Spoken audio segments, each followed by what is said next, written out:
ازيكم احباء في الله. نبدأ الفيديو بتاعنا بالصلاة على الحبيب.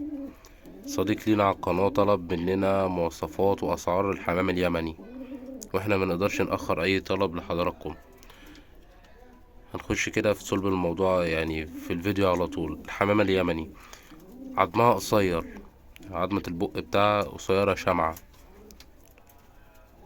هي حمامة صغيرة في الحجم، كل ما حجمها قل مستواها بقى اقوى. هي شبيهة للفرد الحمام بلدي، تحس ان هي شبه الحمام البلدي، بس بتتميز بصوت مختلف. يعني صوتها مختلف خالص عن صوت الحمام، مختلف جدا، ده صوت لوحده.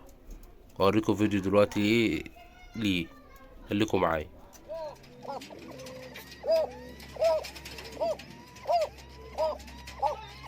زي ما انتوا شفتوا كده، هو ده صوت الحمام اليمني وشكله.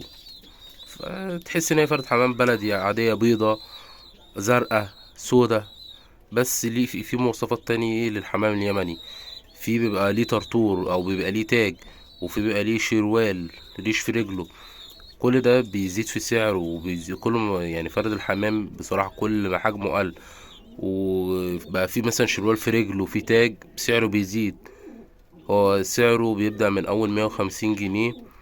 موجود حاليا دلوقتي في سوق الجمعة، ممكن من على النت في غواب بيبيعوه. يعني في قناة أحمد أبو هاجر، الراجل ده يعني بصراحة علم برضو في جميع أنواع الحمام.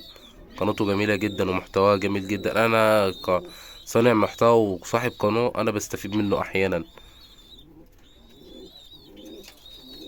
وهو برضو يعني ممكن لو يا حسن أنت مثلا عايز حمام يمني، ممكن تتواصل معاه على القناة اللي في القناة بتاعته على اليوتيوب، وفي الصفحة بتاعته على الفيسبوك.